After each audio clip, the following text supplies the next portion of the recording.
I recently spent time in London with Roy Thurley, an expert on the Declaration, who's hosting a major Balfour anniversary event in London. He shared the incredible role that Lord Balfour and his fellow Christians in the British government played in this pivotal turning point for Israel's rebirth. Take a look. We are here at a very significant point in history. It's obviously the 50-year anniversary of the reunification of Jerusalem, the Jerusalem Jubilee. But Roy, you are focused on another very, very significant anniversary right now, the 100-year anniversary of the Balfour Declaration. Now, for the average person at home may never have heard of the Balfour Declaration, tell us what it is and why this anniversary is so important. It said that the British government view with favour the establishment in Palestine of a national home for the Jewish people. It goes on with a bit more text, but that's basically the outline of it. A national home for the Jewish people in Palestine. And why was that so important? It was important because it was the first time that anybody had actually recognised that the Jewish people needed a homeland. Any state, you know, that had actually recognised that. Now, it had been a process to get that far. It had taken some months, years to get that far to where the Balfour Declaration was ready to be agreed. Yeah. So if we move on to the First World War, that wasn't going well for Britain in 1915, 1916. And Herbert Asquith, who was the Prime Minister at the time, he actually stood down, and they brought in a new Prime Minister, which was David Lloyd George. And because the war wasn't going well on the Western Front, they decided, therefore, to do something different. So they decided to attack Beersheba in the south. They took Beersheba in one day. And that happened on the afternoon of October the 31st, 1917. On that same afternoon, the British War Cabinet met and agreed the text of the Balfour Declaration.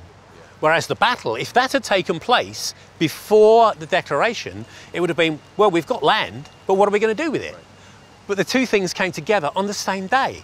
What was the reaction around the world? I'm sure the Jews around the world were excited by this, I would think, encouraged, maybe cautiously optimistic, considering the history of the Jewish people. But how about the Arab nations? How about just the nations at large? How did they react to the Balfour Declaration? Okay, well, the Jewish people certainly reacted very positively towards this, obviously. In Palestine, there was a very strong reaction from the Arabs against the Balfour Declaration.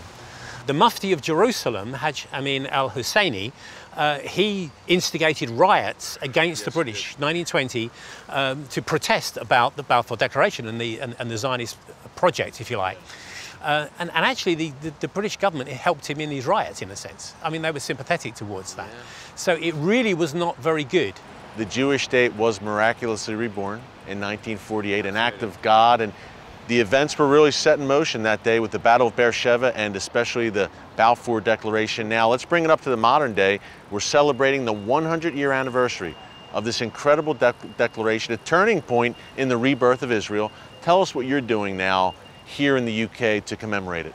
Here in the UK, we're going to be having a major celebration here in London at the Royal Albert Hall, when we will be remembering all the events that have happened in the past and celebrating the fact that Israel is now a state, that the mandate became the state which is what it was meant to be.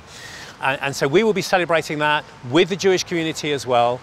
So it's going to be a great event here in London, 7th of November. And you can find out all the details on our website, which is balfour100.org. And have a look at that, and you will find out all the details. But as well as here in London, we know that there are going to be other events in other parts of the country. So, for example, Manchester is key. Why? Because that's where Balfour met Weizmann. That's where it all started in. And a large Jewish population today. And it's got a large Jewish population. So they're going to be having events happening in Manchester. We also know of events happening in Cardiff, in Scotland, in Belfast, Leeds, other places around the country where there are going to be commemorations of the centenary of the Balfour Declaration. And Roy, talk about this. This is exciting to hear that, because in the UK there have been rising levels of anti-Semitism and anti-Israel activity. How could the Balfour Declaration celebration here, the 100-year anniversary, how could this kind of be a counterweight to that and maybe open people's eyes that, hey, Israel's not such a bad place by any means, and the Jewish people are a blessing to this country and to the world? I believe that we do have an opportunity this year to basically reset the whole agenda concerning Israel and the church. I mean, obviously the Jewish community are delighted the fact that Christians are actually doing this. Many of them are astonished that we're doing something like this because they don't know of the Christian support that they actually do have. So I think in terms of Jewish-Christian relationships, this is a wonderful opportunity to make a huge impact in Britain. But I also think it's an opportunity to make a huge impact on the church, which largely doesn't understand it. Roy, thank you so much. Good luck in November with the event. Thank you. Hey, we're in the shadow of the Royal Albert Hall right now. We're at the famous Royal Albert Hall Memorial, a beautiful place here in London with a great history. Roy, thank you so much. We really appreciate it. Thank you indeed. Bless you. God bless you. Thank you too. Thanks again to Roy Thurley for joining us and bringing attention to an important milestone in Israel's history. If you're anywhere near London on November 7th, be sure to attend the big Balfour 100 event at the legendary Royal Albert Hall for what I know will be an amazing celebration of God's people and God's land. Well, coming up after the break, American Christians have a long history of supporting Israel, even longer than you might think. We pay a visit to the ancient Israeli port city of Jaffa to learn about Israel's historic American colony. This is another amazing story that you will not hear anywhere else. Don't move.